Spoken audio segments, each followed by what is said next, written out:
Amém. Glória a Jesus. Aleluia. Eu quero começar fazendo uma pergunta. Quem aqui, quando era criança, nunca brincou de esconde-esconde? Quem nunca brincou, levanta a mão. Todos brincaram, né? Era bom ou não? E todos nós conhecemos as regras, sim ou não? Alguém vai lá, fecha os olhos, conta até um certo número, né? Sei lá, 10, 20, 50, depende de onde é o espaço para se esconder. E o nosso maior objetivo é encontrar um esconderijo mais escuro, mais difícil de ser encontrado, de ser achado. Sim ou não? Estão se lembrando? Então, voa no tempo, volta para a infância, começa a lembrar daquele tempo. Entrava embaixo das casas, às vezes tinha chalé que era alto do chão, assim a gente entrava cheio de aranha, cheio de bicho, o cara entrava, saia todo, não era o cara que lavava, né, a roupa, dava trabalho para a mãe, e a gente ia para esses lugares escuros, apertado, e o mais secreto possível. Não podia ser aquela coisa de barbada, né? Ah não, mas aí todo mundo já sabe, tinha às vezes um pilar, um muro perto, e a gente ficava assim, né, e o cara estava batendo ali, o cara estava aqui, né, tão pertinho. Todo mundo já sabia, ninguém queria se esconder ali mais, não é verdade? Então a gente procurava aquele lugar. Então, quando nós éramos pequenos, nós nos divertíamos, ficando invisíveis. Só que aí nós crescemos. E aí, com o crescimento, irmãos, nós apenas mudamos os esconderijos. Passamos a não mais nos esconder atrás de sorrisos, ou melhor, de lugares de esconde-esconde, mas agora nos escondemos atrás de sorrisos falsos. Até mesmo com postagens nas redes sociais de uma família brilhante, de um casamento alinhado, de alguém que está em uma forma física invejável, né? Tem a barriguinha, mas dá uma encolhida. Queremos vender uma imagem. Nos escondemos também atrás de roupas bonitas, atrás do ativismo na igreja. Quantos aqui já passaram por isso? Aqui nós somos contra o ativismo, segunda a segunda dentro da igreja, não tem tempo, primeiramente com Deus. Aqui a gente fala, nós temos 4 eventos na semana de 7, é o limite máximo, irmãos. 4, 3 dias para nós termos uma comunhão uns com os outros, comunhão com a família. Mas quem não passou por isso? Quem não se escondeu no ativismo da igreja? Aquele homem que vai e se converte, que vivia num bar, que vivia na noitada, na balada, ele se converte e ele era ausente dentro de casa, e ele vem para a igreja e agora ele só troca o lugar onde ele se esconde. E muitas vezes ele está dentro da comunidade com o coração escondido.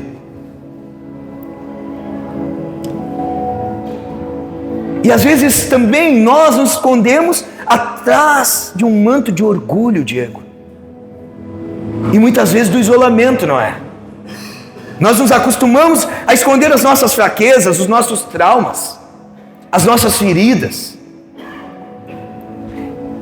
Só que eu quero te dizer uma coisa nessa noite. Essa mania de esconder, ela não nasceu na nossa infância.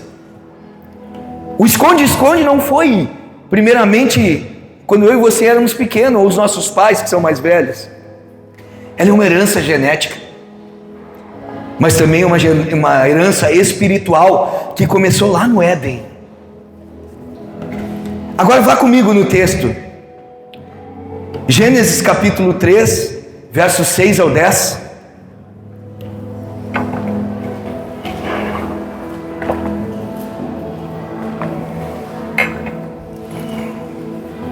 Diz assim as Sagradas Escrituras: quando a mulher viu que a árvore era boa para alimento, atraente aos olhos e desejável para dela se obter sabedoria, tomou do seu fruto e o comeu. Também o deu ao seu marido que estava com ela, e ele o comeu. Então os olhos dos dois se abriram e perceberam que estavam nus. Por isso, entrelaçaram folhas de figueira e fizeram algo para cobrir-se. Quando o homem e a sua mulher ouviram o som do Senhor Deus, que caminhava pelo jardim ao sopro do vento do dia, diga comigo assim: esconderam-se da presença do Senhor Deus entre as árvores do jardim. O Senhor Deus, porém, chamou o homem e perguntou: onde você está? E ele respondeu: eu te ouvi no jardim e fiquei com medo porque estava nu, por isso me escondi. Olha só, a palavra de Deus diz que Deus cria todas as coisas e por último Ele cria o homem. Ele cria o homem e vê que era importante que ele tivesse uma companheira, uma ajudadora, uma auxiliadora. Ele vai lá e traz Eva, gera Eva, e ele dá recomendações a esse casal, que eles poderiam comer de todas as árvores do jardim, exceto uma, a árvore do conhecimento do bem e do mal. E diz ali que um dia eles desobedecem essa ordem, e eles comem, e quando eles comem, eles veem que estão nus, e aí ficam envergonhados. Ou seja, aquela vida carnal, aquela vida humana, aquela mancha, aquela sujeira do pecado já estava habitando dentro deles. A partir do momento em que eles pecam, e Deus faz um chamado. Ele diz para Adão: aonde você está? Deus dá uma chance de confissão para Adão, sem que fosse necessário Deus confrontar, apertar, ou realmente Deus já sabia que ele tinha pecado. E a sequência aqui vocês já sabem: Adão culpa Eva. O que acontece? Eva culpa a serpente, ou seja, Adão diz: foi a mulher que tu me deste. E a Eva chega e diz assim: foi essa serpente que me enganou. Então a consequência disso é que esse casal ele é expulso do Éden e acaba distanciando-se da convivência direta que tinha com o Criador. Deus fez uma pergunta e essa pergunta ecoa até os nossos dias, Benilton. Ela ecoa perguntando: Adão, onde está você? E aí pode ser o teu nome, o meu nome, César, onde está você? Deus sabia onde ele estava, irmãos. Deus é onisciente, onipresente, onipotente. Ele tem todo o poder, ele está presente em todos os lugares, ele tem toda a ciência, sabe tudo. Antes de eu orar, antes de eu falar, ele já sabe. Mas Deus se faz, com a expressão gaúcha, né? Claro que é com respeito, se fez de leitão para mamar deitado. Ele se fez que não estava entendendo. Aonde tu está, Adão? Porque queria que Adão realmente confessasse, visse que ele estava escondido.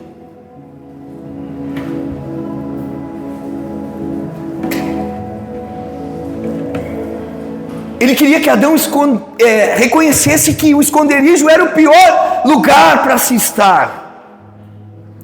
Então, desde o Éden, o ser humano ele tenta tratar as suas vergonhas se escondendo nas sombras, no isolamento.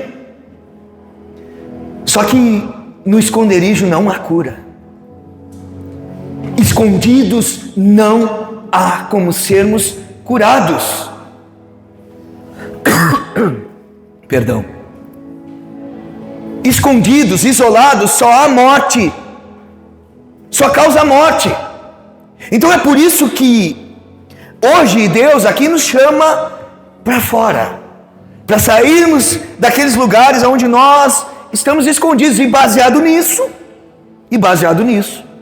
eu quero trazer o tema da nossa palavra, que é o preço do esconderijo e a coragem da exposição. Agora vamos abrir no texto-chave. Abre em Lucas capítulo 6, versos 6 ao 11. Evangelho de Jesus escrito por Lucas, capítulo 6, versos 6 ao 11. Coisa boa ver pessoas anotando, irmãos. Isso é muito bom. Anotar traz crescimento, irmãos. Coisa boa, irmãos. Lucas 6, do 6 ao 11. Você que está com o celular, tem bloco de nota, anota ali. Mas não deixa de marcar aquilo que o Senhor ministra no teu coração. Quarta-feira nós temos o grupo familiar, temos a oportunidade de falar daquilo que o Senhor ministrou. Lucas 6, do 6 a 11 diz assim: em outro sábado, ele entrou na sinagoga, e começou a ensinar. Havia ali um homem cuja mão direita era atrofiada. Tem umas que diz que era leprosa, né? Outras versões. Os fariseus e os mestres da lei estavam procurando um motivo para acusar Jesus. Por isso, o observavam atentamente para ver se ele o curaria no sábado. Jesus, porém, sabia o que eles estavam pensando e disse ao homem da mão atrofiada, ou mirrada, ou leprosa: levante-se e venha para o meio. Ele se levantou e foi. Jesus lhes disse: eu pergunto, o que é permitido fazer no sábado? O bem ou o mal? Salvar a vida ou o matar? Então, olhou para todos os que estavam à sua volta e disse ao homem: estenda a mão. Ele a estendeu e ela foi restaurada. Eles, porém, ficaram furiosos e começaram a discutir entre si o que poderiam fazer contra Jesus. Note a cena. A sinagoga era uma espécie de igreja, onde ali eles se debruçavam sobre a lei, a Torá, os 5 primeiros livros da Bíblia, chamados de Pentateuco. E eles se debruçavam em cima desses livros, estudavam, e ali eles iam. E naquele dia que Jesus estava nessa sinagoga, havia um homem escondido ao canto, estava lá, com a sua mão defeituosa, problemática, leprosa, atrofiada, mirrada. Esse homem estava ali com ela, escondido embaixo do seu manto, da sua capa, que as vestimentas eram mantos que eles usavam. Não é que nem a gente que usa uma camiseta, que usa um moletom, né? Que usa uma camisa social. Era um manto que era colocado. Então, nesse texto, Jesus chama o homem. Só que ele pega e tira o homem do canto, onde ele estava escondido, e ele traz e diz: vem para o meio. Ou seja, o que Jesus quis fazer? Chamou ele para se expor.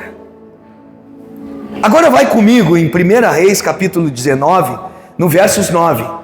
Eu vou explicar o que fala sobre o capítulo 19 de 1 Reis.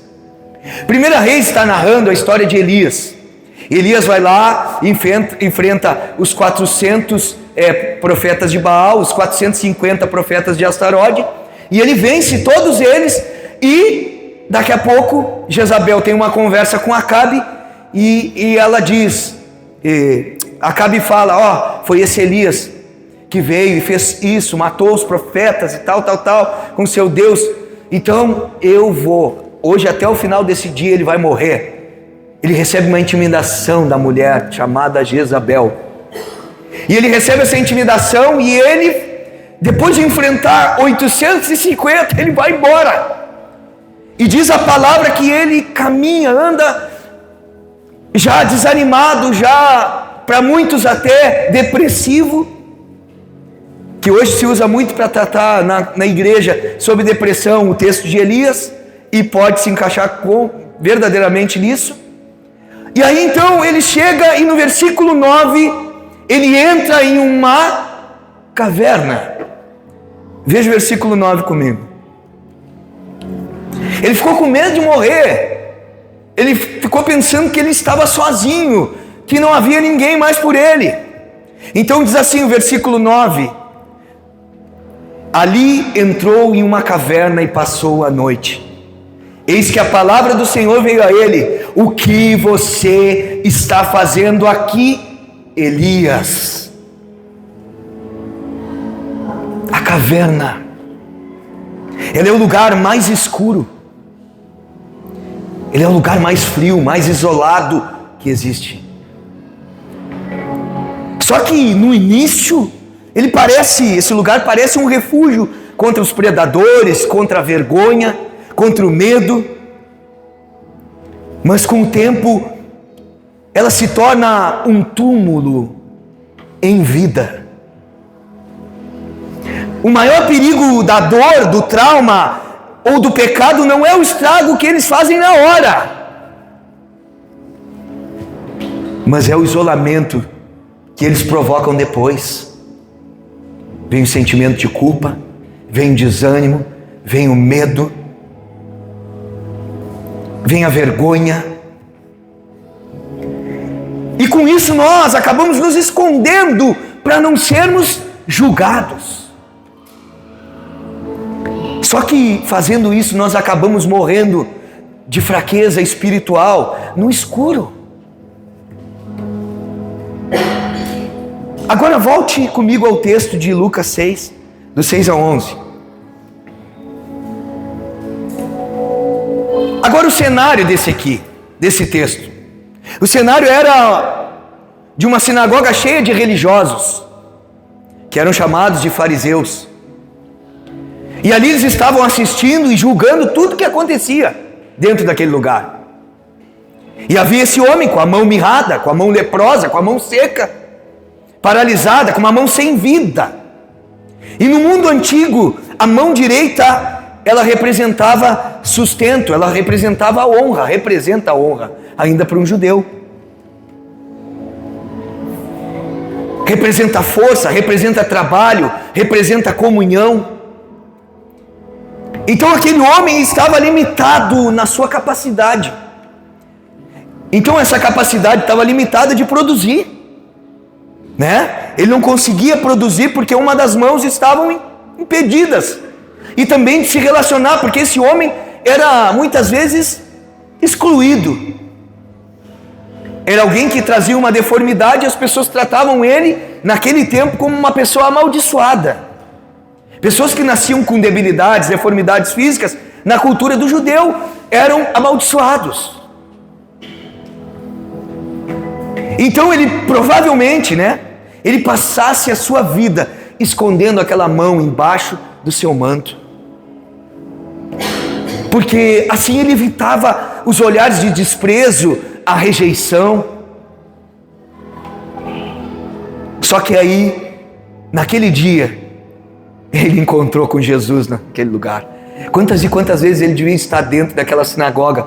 Quantas e quantas vezes eu e você frequentamos igreja, comunidade de fé, só que muitas vezes Jesus não estava. Não o encontramos, porque Jesus não está de acordo com a religião. Mais importantes são as vidas, são as almas, do que um sábado a ser guardado, de que uma lei a ser cumprida.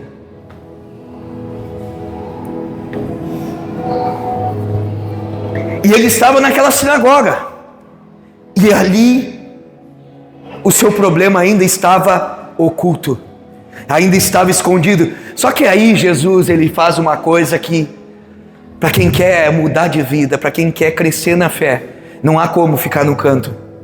Não há como ficar escondido, não há como andar longe da comunhão, não querer andar com ninguém. Jesus convida ele: cara, ei, vem para cá, vem para o centro, sai daí.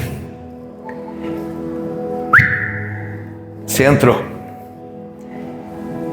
vem para a evidência, chamando ele para se expor. O texto diz, em Lucas 6:8, levanta-te e fica no meio.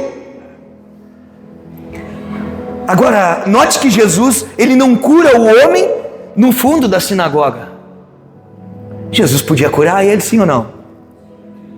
Henrique podia, Henrique? Ele é Deus, ele tem todo o poder. Ele poderia chegar ali no canto e tocar nele e ele ser curado e Jesus não falar nada.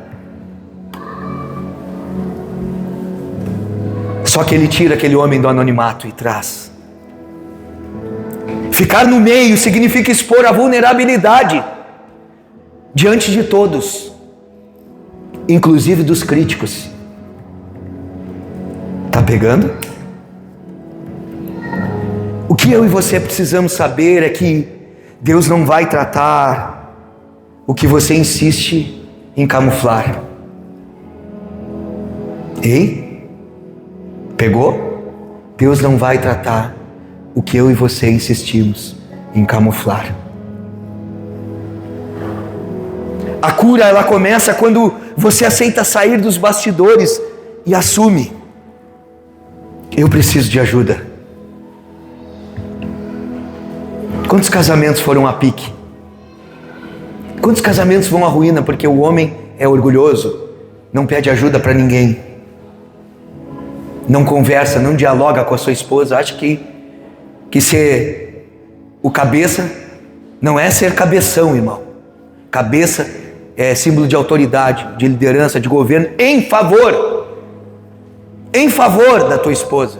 Tua esposa precisa se sentir protegida, amada, segura. Quantas pessoas ministerialmente não conseguem fluir porque não abrem o seu coração? Mágoas, traumas, situações que pessoas erraram, mas agora eu te pergunto, beleza, as pessoas erraram, tudo bem, e você nunca errou? Fizeram isso comigo, mas você nunca fez nada de mal para ninguém? Você é um santo, você não devia estar aqui, você devia já ter levado, porque o cara que agradou a Deus, Deus levou, que foi Enoque, que foi Elias. Nós estamos aqui ainda? Então ainda estamos machucando pessoas, magoando, pecando, errando.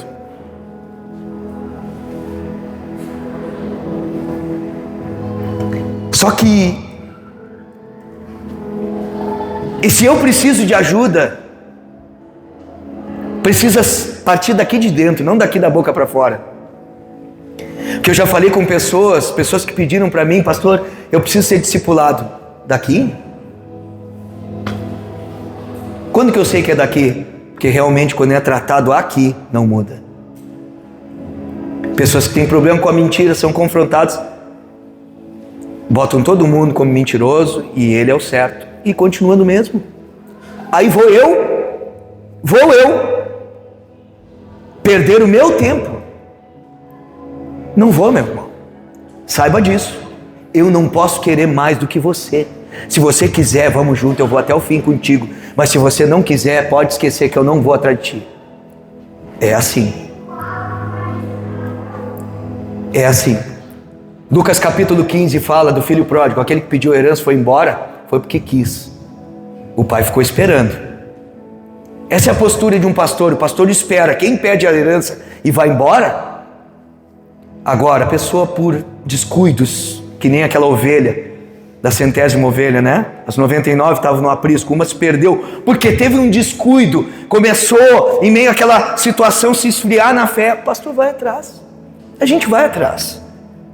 Até um momento, e às vezes até eu insisto com quem não quer, irmãos, até isso eu erro comigo. Eu erro. Aí chega um momento que eu digo: tá me sugando, eu estou me cansando, eu estou ficando triste, eu estou ficando mal. E aí eu e minha esposa, a gente conversa e a gente fala um para o outro: eu e você não podemos querer mais do que a pessoa. A gente está querendo mais que ela e que ele. E aí a gente chega num consenso que não vai. Por isso que Jesus, ele chega e dá um comando. Lucas capítulo 6, versos 10, ele diz: estende a tua mão. Jesus pede para o homem fazer exatamente o que ele não conseguia fazer com a mão atrofiada. Ele não tinha esse movimento. Jesus disse: estende o máximo que tu puder. Estende, que daqui para cá é eu quem faço. Te expõe o máximo que tu puder, porque Porque daí para cá é Ele quem faz. O que tu não pode, Ele faz. O que tu não pode mudar, é Ele quem transforma. Oh! Tem alguém comigo aqui? Aleluia!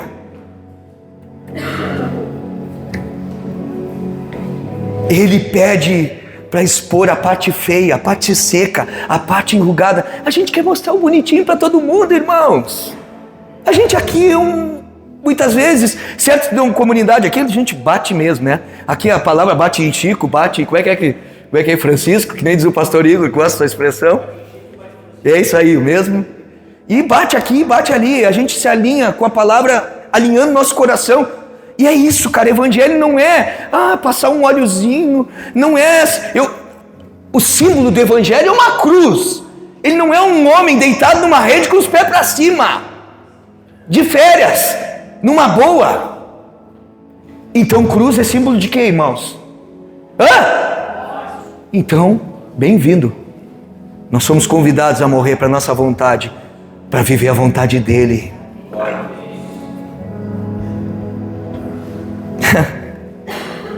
Agora a pergunta para mim e para você nessa noite é: onde está a tua mão mirrada? Aonde está a tua mão leprosa, a tua mão defeituosa? É o seu casamento em crise? É um vício oculto? É um pecado que você tem vergonha de confessar? É a avareza, a paixão, o amor ao dinheiro, o apego. Vai me faltar.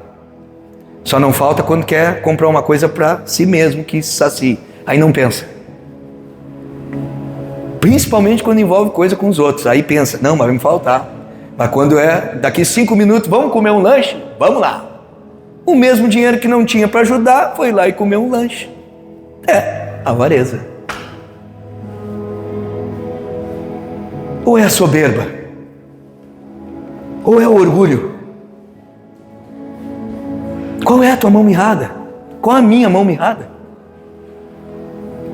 Ou é a malicência, a fofoca? Não pode ver alguém pertinho falando no ouvido que já quer saber. Fofoqueiro. Gosta de ouvir fofoca, gosta. Eu tenho uma para te contar, já sai. Já sai de uma corrida, quase que cai, mas vai lá. Gente, qual é o nosso lado feio? Qual é a nossa deformidade que a gente não quer mostrar? Pode ser uma depressão que você finge que não tá, que não tem, que não existe. Aqui, a minha esposa, posso dar o teu exemplo, meu bem? Posso? A minha esposa estava depressiva e ela não admitia. E eu falava para ela, amor. E ela custou admitir. Porque para muitos na religião, depressão é demônio. Depressão é falta de fé.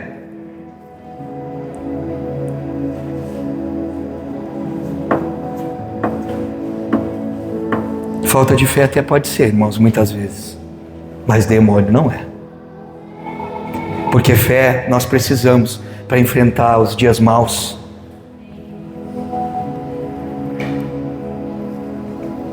Agora saiba de uma coisa, que estender a mão, Elvio. Estender a mão significa parar de dar desculpas, seu Reinaldo. E mostrar a ferida para o médico dos médicos. Note que o homem poderia aqui lhe ter argumentado. Não. Chama para o meio. Não, hoje eu não posso. Com a outra mão, né? Opa, com essa aqui, esquerda. Não, esquerda. Pô, eu sou canhoto, perdão. Ai, meu Deus. É que eu sou ambidestro, irmãos. Aí eu me confundo às vezes. Eu escrevo no caderno com a esquerda, no quadro com a direita. Então é uma coisa. Para comer eu como com a direita. É tudo misturado. Então eu me perco todo. Então, a mão direita, ele não podia. Mas a esquerda ele poderia ter feito. Não vou. Ele poderia ter argumentado. Chegou a minha hora. Olhou no relógio. Vou indo. Poderia ter feito de salame. Não é comigo. Tipo assim. Sabe quando uma pessoa te cumprimenta na rua, assim, todo sorridente, tu acha que é contigo, tem um cara atrás de ti. Quem é que nunca passou por isso? E o cara... Aí olha pra trás, assim, um cara ali, coisa bem... É ruim, né? Mas nesse caso ele poderia ter feito isso, mas não fez. Então, ele poderia ter dito, mas todos vão ver. Ou eu não consigo. Pegou? Se não são desculpas que a gente dá, irmãos. Todos vão ver. Eu não consigo. Hoje o ensino do mundo é que a gente não deve abrir coração para ninguém. Porque a gente se machucou abrindo o coração para pessoas que não valeriam a pena abrir. A gente se machucou porque a gente abriu para pessoas que a gente não conhecia, se eram idôneas, se eram pessoas que guardavam. Então a gente tem uma certa parte de culpa porque a gente não foi prudente. Só que uma coisa é certa, a Bíblia diz que quando eu e você confessamos os nossos pecados uns aos outros, há cura. Não interessa se jogou no ventilador. A palavra de Deus diz que quando eu confesso tem cura. Então eu fui curado, azar é o dele. Se ele quer continuar leproso e fofoqueiro. Agora pense comigo, se ele escondesse o medo da exposição, ele voltaria para casa com a mão ainda mirrada, com a mão seca. Ao estender a mão, ele rompeu com medo da crítica, da vergonha. Agora então, por que eu e você escondemos?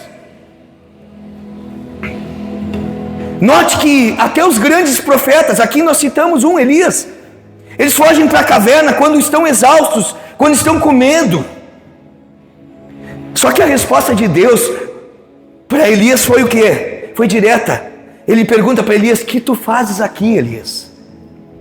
Saia para fora e põe-te de pé, sai daí, põe-te nesse monte, sai daí. E aí Deus já mostra para ele o propósito que ele tinha. Vai lá e unge o rei e tal, e unge outro rei, e unge o profeta Eliseu. Já botei até profeta, outro profeta. É isso aí. Então quem se tranca na caverna espiritual começa a culpar os outros. Ninguém me ama. A igreja não me apoia. Deus se esqueceu de mim. Ninguém acredita em mim. Pois é. Só que às vezes nem tu acredita em ti.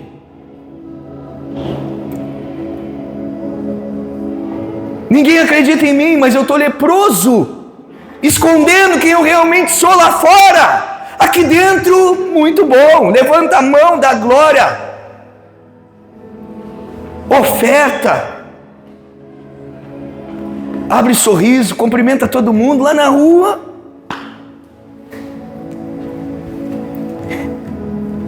Então, irmãos, eu posso escolher viver me escondendo? Posso ou não posso? Posso, né? Posso ou não posso, irmãos? Agora não se esqueça, quem escolhe a caverna não pode culpar a ninguém por não ter sido alimentado. Guarde isso.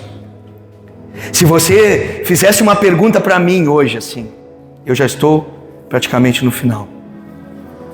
Se você fizesse uma pergunta para mim hoje, pastor, ou César, se quiser me chamar, está tranquilo também. Qual o texto que você define a igreja dos nossos dias? Eu ia te responder, um deles, tá? Eu definiria como esse texto de Lucas 6, do 6 ao 11. Esse texto que nós estamos falando hoje. Por quê, pastor? Porque é uma igreja que, e eu não estou falando aqui, tá? Estou falando de forma universal. É uma igreja em que estão as pessoas dentro com a mão mirrada, com seu problema, com seu pecado escondido, e louvando a Deus, exaltando a Deus, e estão ali com a sua deformidade e não abre o coração para ninguém, muito menos para Deus primeiramente. Uma coisa é certa, irmãos, não adianta a gente ser, tem uma coisa que a igreja católica, apostólica romana, ela fez, que é certo, só que de uma forma diferente, que não tem que ser só com uma pessoa. A confissão.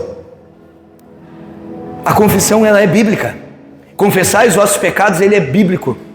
Mas não tem que te dizer para te orar, rezar 10 Ave Maria, 20 Pai Nosso, ajoelhar no milho, fazer, não. Aí já saiu do script. Mas a confissão, ela serve para cura. Então hoje eu defino a igreja como uma igreja desse tipo: pessoas doentes, pessoas enfermas, pessoas escondendo seus pecados porque não são capazes de realmente se expor para ninguém, realmente sair do canto e vir para o meio e dizer: eu sou esse cara ruim mesmo, eu tenho esses desejos, eu tenho essa vontade. Cara, é impossível na nossa caminhada de fé, na nossa vida, a gente não ter uma pessoa, irmãos, que a gente possa abrir o coração. Você não tem uma pessoa, você precisa encontrar. Você precisa encontrar alguém que é um túmulo, sabe? Sabe o que é um túmulo? Você falou, caiu ali e morreu. A pessoa não vai falar para ninguém, ela vai orar contigo, ela vai te ajudar naquilo dali. Então hoje, para mim, a igreja é desse jeito. E muitos de nós, aqui ainda, nessa comunidade, vivem assim. Vivem desse jeito. Porque uma coisa é certa, a comunhão, ela vai expor os nossos defeitos. Andar junto, sentar para comer junto, andar, sair junto, se visitar, estar junto nos mutirões da igreja, nos eventos, nas coisas, tudo que tiver comunhão, que gerar vínculo, a gente vai mostrar uma hora ou outra as nossas debilidades um para o outro. É uma hora que um irmão responde de uma forma um pouco mais áspera, que aí já tem um por perto, ou já brinca demais, e aí o pastor já diz: pô, mano, dá uma maneirada, louco. As brincadeiras não cabem mais, isso não é legal. Ou quando a gente já está, mas isso é só na comunhão. Então por isso que eu digo, irmãos, aqui os grupos. O grupo, os pequenos grupos são lugares que a gente gera vínculos com os outros. E ali é para gerar amizade, é para gerar profundidade, é para que a gente possa ter momento de abrir. Não estou dizendo quando tem 20, tem 30, tem 15, mas daqui a pouco, o pessoal ali tem 5, tem 4, daqui a pouco já não tem, fica só o líder. E o líder é idôneo para isso, são pessoas que a gente botou porque a gente já sabe que são experimentadas para não ter esse problema. Porque uma coisa é certa, tu botar líder fofoqueiro é só para dar problema. Não adianta ser bom com as mãos e ruim com a língua. Não adianta pregar bem, cantar bem. Não adianta ser um baita líder, conhecer tudo de Bíblia, se destrói tudo por aqui. Eu prefiro optar por pessoas fiéis, pessoas leais, do que pessoas capacitadas. Pessoas que estão em outro nível, mas muitas vezes não estão preparadas para muitas vezes fechar o seu coração, receber em seu coração alguma coisa que ouviu de alguém e não falar nada.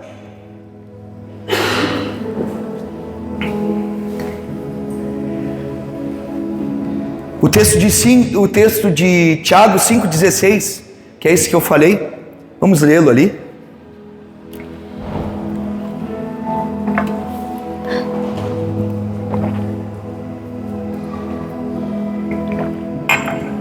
Diz assim: portanto, confessem os seus pecados uns aos outros e orem uns pelos outros para serem curados. Agora a pergunta que eu tenho para ti: diante de Deus você precisa confessar sempre. Você não precisa viver de máscara diante de Deus, irmão. Você tem que dizer assim: cara, eu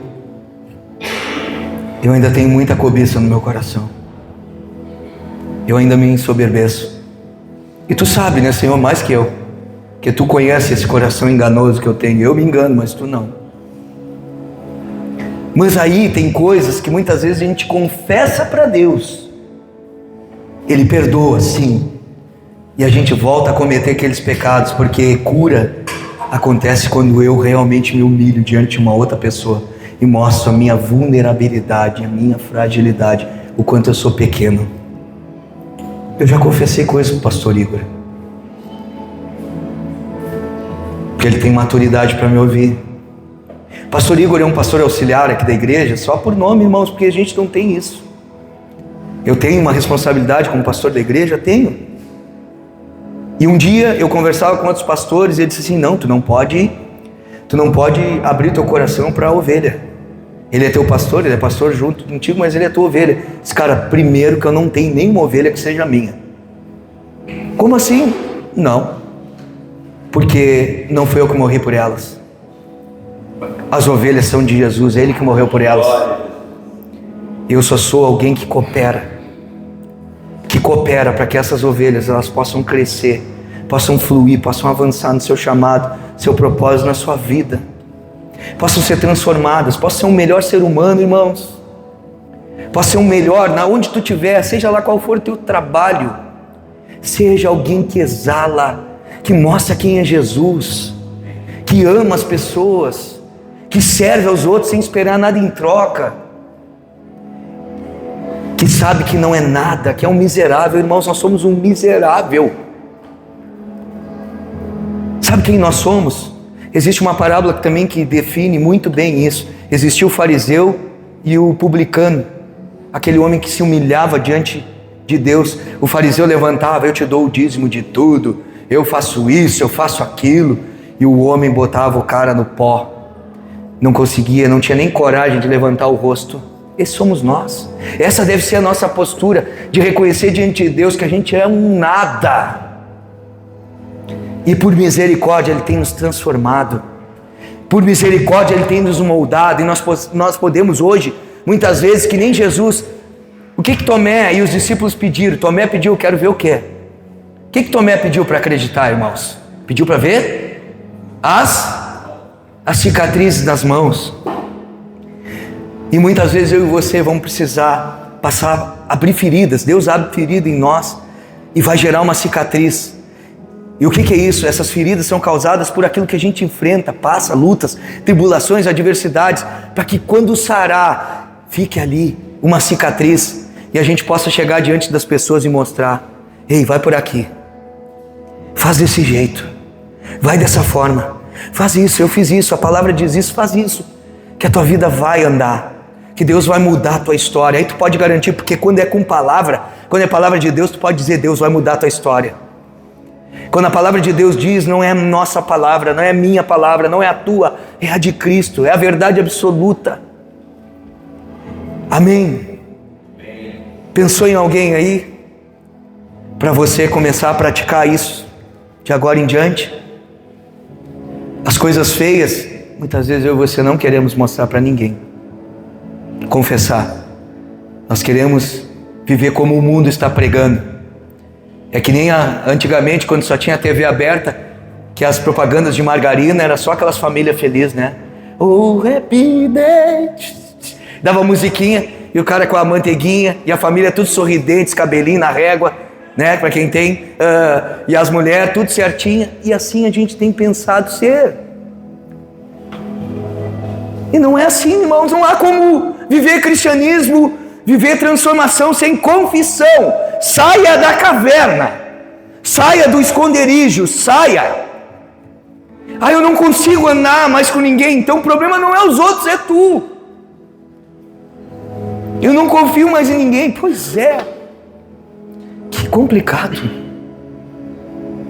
Por confiar em Cristo, eu acabo confiando nos meus irmãos. A minha confiança em Cristo me faz confiar nos meus irmãos. Se eu não confiar em Cristo primeiramente, se eu não tiver minha confiança absoluta, eu nunca vou confiar em ninguém. Eu não estou dizendo depositar a tua esperança. Maldito o homem que confia no homem. Em mim, homem, e no homem semelhante. Eu não estou dizendo depositar, o cara caiu, agora deu, agora ralou. Não é isso que eu estou falando. Todos somos falhos, todos somos pecadores. Eu quero concluir a palavra dessa noite. A cura exige coragem. Assim como Jesus estava na sinagoga, Ele está aqui hoje. Os críticos também estão, porque muitos de nós ainda vão ficar aqui: tu viu quem foi? Tu viu quem está fazendo? Não estou dizendo, não vou chamar hoje, tá? Não vou fazer apelo nenhum, mas eu vou deixar para você começar a praticar isso durante a tua vida, a tua semana. vai pensando, vai mudando, vai vendo, mas precisa sair da caverna, amém? Mas a decisão de estender a mão é estritamente sua. Não troque a cura pública pela falsa segurança de uma dor escondida. Saia da caverna, tire a mão debaixo do seu manto e não esconda mais os seus medos, os seus pecados e as suas fraquezas. Amém? Vamos ficar de pé?